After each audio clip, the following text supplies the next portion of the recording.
जय हिंद दोस्तों, यदि आप क्लास 12 के छात्र हैं और बोर्ड एग्जाम की तैयारी कर रहे हैं तो आपने सही वीडियो पर क्लिक किया है। मेरे भाई, आज के इस वीडियो में क्लास 12 केमिस्ट्री का मात्र एक ही वीडियो में 4 सबसे महत्वपूर्ण टॉपिक को खत्म कर देने वाला हूं और बिल्कुल आसान भाषा में। देखिए मैं क्या क्या पढ़ाने वाला हूं, मैं आपको बता दूं। इलेक्ट्रोड विभव पढ़ाने वाला हूं, विद्युत रासायनिक श्रेणी पढ़ाने वाला हूं, कुलॉन्स का नियम भी पढ़ाने वाला हूं और प्लस में आप लोगों को मैं एक और पढ़ाने वाला हूं जिसका नाम है मोलर चालकता।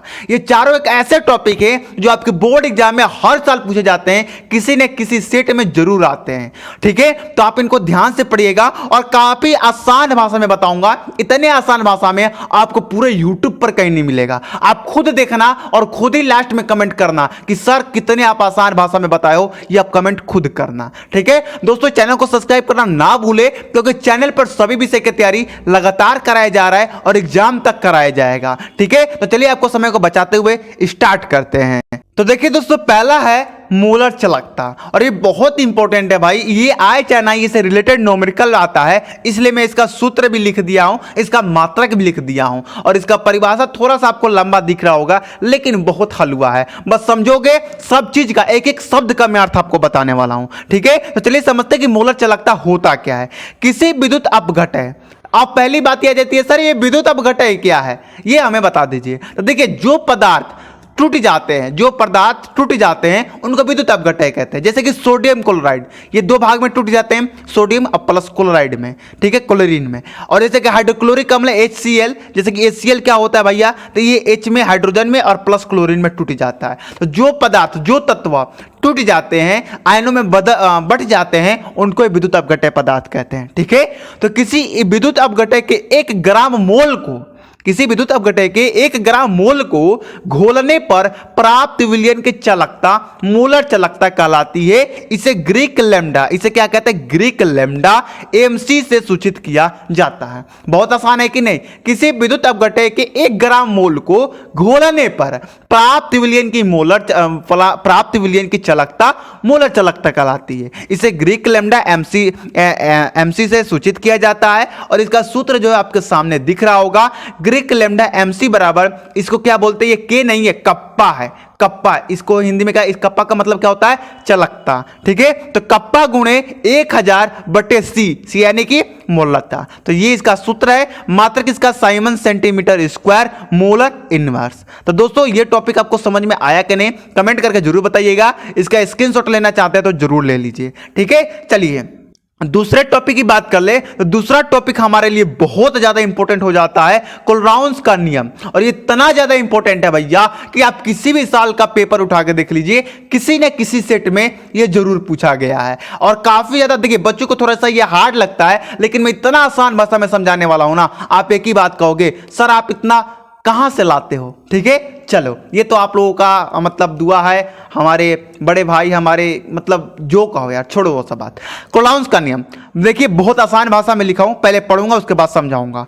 इस नियम के अनुसार देखिए कोई भी नियम आपको लिखने के लिए दिया जा रहा है, कूलाम का नियम, कुलॉन्स का नियम, फैराडे का नियम, किसी का भी नियम, आपको शुरू में ये लाइन जरूर लिखना है कि इस नियम के अनुसार किसी प्रबल वैद्युत अपघट है। अब ये किसी विद्युत अपघट है तो सर आपने बता दिया, लेकिन ये प्रबल इसके साथ क्यों लगा है, तो मेरे भाई प्रबल का मतलब जो बहुत जल्द टूट जाए, जो पदार्थ या जो तत्व आयनों में जल्द बढ़ जाए उसे प्रबल विद्युत अपघटय कहते हैं। ठीक है, कि अनंत तनुता पर मोलर चालकता यानी कि ग्रीक लैम्डा नॉट m उसके धनायन एवं ऋणायन की मोलर चालकताओं के योग के बराबर होता है। नहीं समझ में आया, कोई बात नहीं। ये कह रहा है कि यदि किसी प्रबल विद्युत अपघटय की आप अनंत तनुता पर मोलर चालकता ज्ञात करना चाहते हैं तो मोलर चालकता बराबर क्या कर दीजिए, आप इसको कर दीजिए ग्रीक लैम्डा धनायन प्लस ग्रीक लैम्डा ऋणायन, तो आपकी मोलर चालकता ज्ञात हो जाएगी। देखिए फिर से पढ़िए, आपको समझ में आ जाएगा।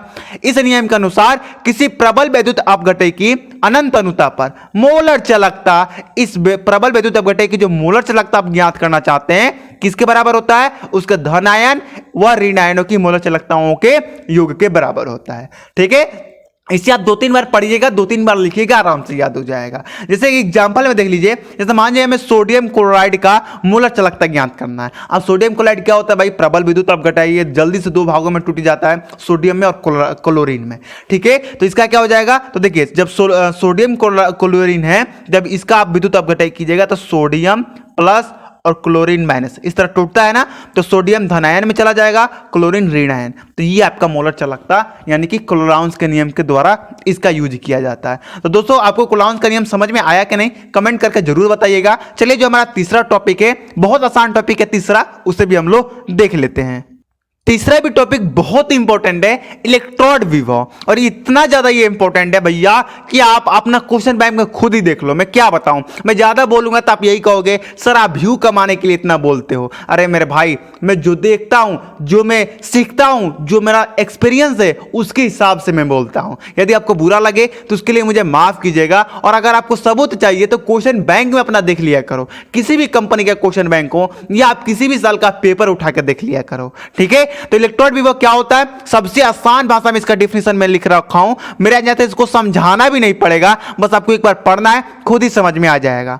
जब किसी धातु की छड़ को उसके विलयन में डुबाया जाता है, कोई धातु की छड़ लेकर उसके जब उसी के विलयन में यानी कि उसी से बने विलयन में अगर आप डुबाएंगे तब धातु की छड़ धनावेशित तथा विलयन ऋणावेशित हो जाता है, या उल्टा धातु की छड़ ऋणावेशित तथा विलयन धनावेशित हो जाता है। इसके माते इलेक्ट्रॉन द्वारा किया गया कार्य इलेक्ट्रॉन विभव कहलाता है। आगे समझ में, ये कह रहा है कि यदि आप किसी धातु की छड़ को उसके विलयन में डुबाएंगे तो धातु की छड़ या तो धनावेशित हो जाएगी या तो ऋणावेशित हो जाएगी, विलयन भी या तो धनावेशित हो जाएगी या तो ऋणावेशित हो जाएगी। अब भैया धनावेशित और ऋणावेशित हो कैसी रही है, इलेक्ट्रॉन के कारण तो हो रही है ना, इलेक्ट्रॉन एक दूसरे से अदला बदली हो रहा है। आपने पढ़ा है फिजिक्स के पहला चैप्टर में कि इलेक्ट्रॉनों की कमी के कारण धनावेश उत्पन्न होता है, इलेक्ट्रॉनों की अधिकता के कारण आपका ऋणावेश उत्पन्न होता है। तो जब इलेक्ट्रॉन के बीच कार्य होगा तभी नहीं ये धनावेशित और ऋणावेशित होंगे।